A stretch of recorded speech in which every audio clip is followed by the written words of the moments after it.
Assalamualaikum warahmatullahi wabarakatuh dan salam seram. Ya, kembali lagi dalam projek 30 hari 30 video cerita seram.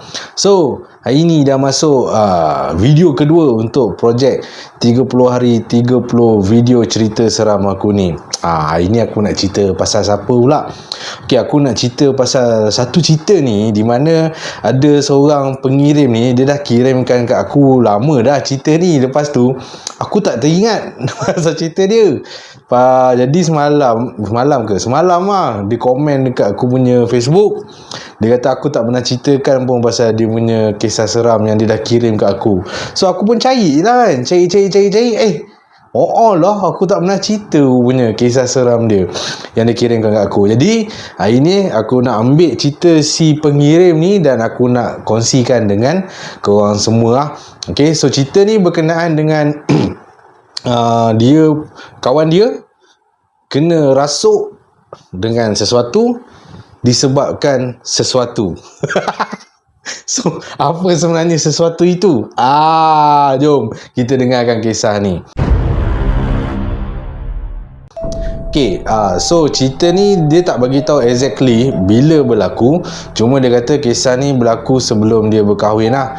Sekarang dia dah berkahwin. Aku nak bagi tahu nama sebenar dia pun, aku pun tak tahu nama sebenar dia apa. Tapi aku panggil dia Ayah lah, Ayah. So Ayah ni lah yang mengirimkan kisah seram ni kepada aku. So Ayah kata kisah ni berlaku semasa dia masih lagi belum berkahwin. Dan masa tu dia baru kenal je lah dengan suami dia. Dan dia menetap di sebuah rumah flat kat Pandan Indah katanya. So di flat Pandan Indah ni dia tinggal dengan lagi 3 orang kawan dia. 3 orang kawan dia ni pun aku nak bagi nama lain lah. Okay, aku nak bagi nama dia apa aku nak bagi nama Fatimah. Okay, pasal aku nak bagi nama apa lagi, Haslinda. Bapak pilih nama yang susah-susahan. Lepas tu aku nak bagi nama Fatimah, Haslinda dengan Roziah lah. Okey lah, Fatimah, Haslinda, Roziah. Right, so Ayah tinggal dengan 3 orang ni lah. Okey, kemudian pada satu malam Ayah ni pulang ke rumah agak lewat lah dari tempat kerja. Okey, so Ayah bila dia balik tu pukul 11 malam. Dia sampai kat rumah dia, rumah flat dia pukul 11 malam. Rumah dia kat tingkat 4. Dan bila dia sampai kat tingkat 4 tu, dia tengok rumah dia pintu terbuka. So sebenarnya keadaan tu agak janggal lah bagi dia, agak pelik bagi dia, sebab rumah dia didiami oleh orang perempuan. So perempuan ni agak jarang-jarang lah untuk membiarkan pintu rumah tu buka. So pada masa tu Ayah pun dia dah rasa macam, apa pasal lah rumah aku ni pintu terbuka ni, macam something wrong je. Okay, so Ayah pun jalan menuju ke rumah dia kat tingkat 4 tu. Dan bila dia jalan menuju ke rumah dia kat tingkat 4 dia, tingkat 4 tu, dia terdengar, first dia dengar bunyi kawan-kawan dia, dia dengar 2 suara yang dicam. Memang kawan dia tengah baca Yasin, dan kemudian sambil baca Yasin tu pasang pula audio bacaan ayat Quran. So nampak tak combo baca Yasin dengan audio ayat Quran, combo tu. So masa tu memang bila Ayah dengar macam, ini betul-betul something wrong jadi ni. So Ayah pun dia pergi dekat rumah dia, dekat depan pintu tu dia tengok, dia nampak 2 kawan dia. Okay, siapa nama 2 kawan dia tadi? Okay, katalah Fatimah dan juga Roziah. So Fatimah dengan Roziah ni tengah baca Yasin. Dan kemudian sambil dia tengok kat situ, dia terkejut tengok Fatimah dan Roziah baca Yasin. Dan kemudian dia nampak ada seorang lelaki yang tengah berdiri kat depan pintu si Haslinda. Dan lelaki tu adalah tunang kepada Haslinda. So masa tu Ayah pun terkejut lah. Apa pasal lah pula ada lelaki kan kat depan pintu rumah, pintu bilik Haslinda tu kan. So Ayah pun walaupun dia terkejut, dia tetap masuk ke dalam rumah. Dan kemudian dia tanya kepada Fatimah dan Roziah, Timah, Roziah, ni kenapa kat depan pintu bilik Haslinda ada tunang dia ni? Lepas tu Fatimah dan Roziah ni pun cerita yang sebenarnya si Haslinda ni dah kena rasuk. Kau dah kena rasuk. Dia jadinya dia kena rasuk tu sebabnya dia tanggalkan dia punya, mula selama ni dia orang ingatkan si Haslinda ni pakai rantai, tapi rupa-rupanya yang Haslinda tu pakai tu sebenarnya adalah tangkal. So bila tangkal tu dibuka, serta merta si Haslinda tu kena rasuk. Dan masa Haslinda tu kena rasuk, dan si ayah ni pun dia join sekali lah, si Fatimah dengan Roziah ni baca Yasin bersama-sama lah. Sambil dia orang baca Yasin bersama-sama tu, dia orang dapat dengar tau suara benda yang merasuki si Haslinda tu. Dia cakap dekat tunang Haslinda tu, maksudnya benda tu dah rasuk si Haslinda, dan dia bercakap dengan tunang Haslinda tu. Dia cakap, kau janganlah kahwin dengan dia, kau kahwinlah dengan aku. Kau janganlah kahwin dengan dia, kau kahwinlah dengan aku. Kau janganlah kahwin dengan dia, kau kahwinlah dengan aku. 3 kali dia ulang benda tu, dan benda tu memang didengari oleh si ayah, si Fatimah dan juga si Roziah lah. Okay, dan masa tu orang dapat detect lah, punya benda yang merasuk badan si Haslinda ni, dia punya jantina tu, orang kata apa, perempuan lah. Okay, dan kemudian bukan tu saja yang dicakapkan oleh benda yang merasuki si Haslinda tu, benda tu juga cakap kepada tunang, kepada tunang si Haslinda tu.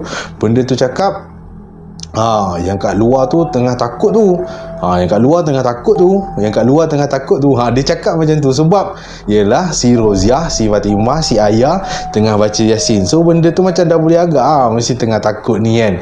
Okay, lepas tu pasal audio ayat Quran lagi combo kan. So memang tengah takut lah. Si ayah ni pun dia bagi tahu kat aku, dia ceritakan yang dia memang dah rasa seram pada masa tu, sebab dia juga sempat mengintai keadaan si Haslinda dalam bilik. Dia kata si Haslinda dalam bilik tu dalam keadaan mata yang terjegil tau.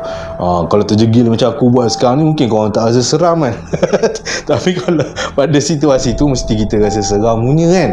Okay, dan kemudian kenapa tunang si ayah, si Haslinda tu ada kat depan pintu? Sebab nak halang si Haslinda ni daripada melarikan diri. Sebab pada waktu tu juga ayah kata, ayah perasan juga yang si Haslinda ni beberapa kali cuba untuk melarikan diri. Okay, lupa lah cerita, mesti korang tertanya-tanya kan, kenapa tunang si Haslinda ada kat situ kan. Okey, ceritanya si Haslinda dengan tunang dia keluar pergi makan.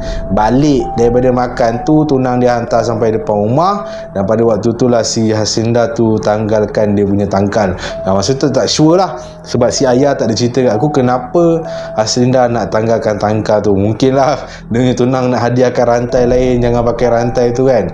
Sekali tengok-tengok rantai tu tangkal dah.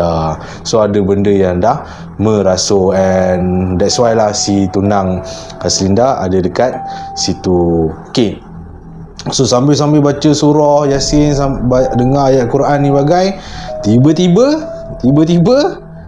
badan Haslinda yang kena rasuk dengan benda perempuan, tiba-tiba yang merasuk badan Haslinda bertukar menjadi lelaki weh. Tiba-tiba dia cakap kat tunang Haslinda, dia cakap, nama saya Lebay. Apa benda tak tahu nama lah. Ayah tak bagi tahu aku nama Lebay tu apa, tapi dia cakap, nama aku Lebay, aku nak solat, aku nak kopiah. Dia cakap kat tunang si Haslinda tu. Kebetulan pula tunang si Haslinda ada kopiah dalam beg. Ini menunjukkan tunang Haslinda seorang yang alim, sebab jarang kita jumpa orang lelaki bawa kopiah ni. So si tunang Haslinda ni pun bagilah kopiah kepada si Haslinda yang telah dirasuki oleh si Lebay tu tadi. Dan si Lebay ni memang betul-betul nak solat weh. Dia pergi ke tandas, ambil air wuduk, lepas tu solat. Kau memang betul-betul dia solat. Dan sebaik saja si Haslinda ni solat, badan dia jadi lemah, dan kemudian dia kembali sedarkan diri lah. Dan pada ketika tu ayah kata, mak ayah si Haslinda pun dah on the way lah untuk datang ke rumah si Haslinda, ayah dan juga kawan-kawan lain dia tu menetap so pada masa tu bila mak ayah dia dah datang, si ayah ni pun okey lah, dia bagilah mak ayah dia untuk handle si Haslinda tu sendiri. Dan ketika tu si ayah Haslinda ni memang tidur lah kat rumah si ayah ni lah, kawan-kawan dan rumah kawan-kawan dia ni lah. Dan pada waktu tu si Haslinda ni dia tersedar sesuatu, si ayah ni tersedar sesuatu sebab masa pukul 6.30 pagi dia nak pergi kerja. Yang si ayah Haslinda ni dia terbaring, dia tidur kat luar tapi tak pakai baju, dan dia perasan kat badan ayah Haslinda ni ada macam benang tali warna hitam, dan benda tu nampak macam seakan-akan tangkal lah. So pada waktu tu ayah pun macam terfikir lah, mungkin disebabkan ayah si Haslinda tu sendiri yang pakai tangkal, maka ayah dia pun mungkinlah telah menyuruh anak dia sendiri iaitu si Haslinda untuk turut memakai tangkal. Yelah, kadang mak ayah ni dia duduk jauh dengan anak dia, so dia nak pastikan anak dia dilindungi, dia pergi bagi tangkal wah. Tapi ini hanyalah satu tanggapan daripada si ayah ni sahajalah. Kenapa si ayah Haslinda bagi tangkal ke ayah itu tidak dapat dipastikan lah. Dan pada masa tu okey, tak apalah, si ayah pun macam tak apalah, kalau ayah dia nak pakai macam tu lantak dia. Dan itulah si ayah ni kata, itulah sekali pertama dia nampak orang yang kena rasuk, tapi sampai 2 kali kena rasuk. Alright. So kat sini dia macam ada pengajaran jugalah kan, berkenaan dengan pemakaian tangkal ni lah. Tangkal ni ada orang pakai, ya, salah satu faktor dia ialah untuk melindungi diri lah. Tapi itulah, kita ni sebagai orang yang beragama Islam, untuk mempercayai dan meyakini tangkal ni dia boleh mendatangkan menyebabkan kita ni menjadi syirik lah. Nak cerita lebih tu tak reti sangat, tapi kita boleh faham lah, bila kita meyakini sesuatu selain daripada Allah Subhanahu Wa Taala, meyakini sesuatu tu maksudnya kita percaya benda tu boleh melindungi kita, itu boleh menyebabkan kita terpesong akidah. Gitu. So itulah dia kisah seram. Aku tak tahu kau akan rasa seram ke tidak, tapi aku percaya apa yang ayah hadapi tu memang menyeramkan dia lah. Cuma bila aku ceritakan macam ni, mungkin korang tak rasa seram kot. Bukan apa, aku pun tak nak cerita seram ni sangat, sebab nanti aku pun seram, langsung tak tercerita pula benda ni. So baik aku buat macam ni je. So kalau korang yang tengok video ni ada rasa nak share cerita seram, share lah dengan aku kan. Okey, boleh nak contact kat mana, nak bagi kat mana, bagi kat email lah. Aku letak email aku kat description. Tapi kalau tak ada, tak apalah, aku cerita je lah mana-mana cerita yang pernah dikongsikan kepada aku sebelum ni, yang aku tak sempat sampaikan dalam bentuk video pun. Tapi aku pernah cerita benda tu dalam bentuk penulisan, ataupun aku akan ceritakan semula cerita yang pernah dah ada sebelum ni, tapi dalam gaya macam ni lah. Alright, terima kasih kerana menonton cerita seram ni sampai habis. Kalau seram, seramlah. Dan kalau ada kekurangan daripada segi penyampaian aku, minta maaf, aku cuba nak perbaiki. Tapi aku terang cakap, aku memang tak nak sampaikan dalam keadaan yang terlalu seram sangat. Lampu tutup, lampu satu je buka. Tak ada. Nanti seram sangat, aku pun tak boleh cerita nanti. Alright, itu saja. Jumpa lagi dalam video yang ketiga esok. Terima kasih.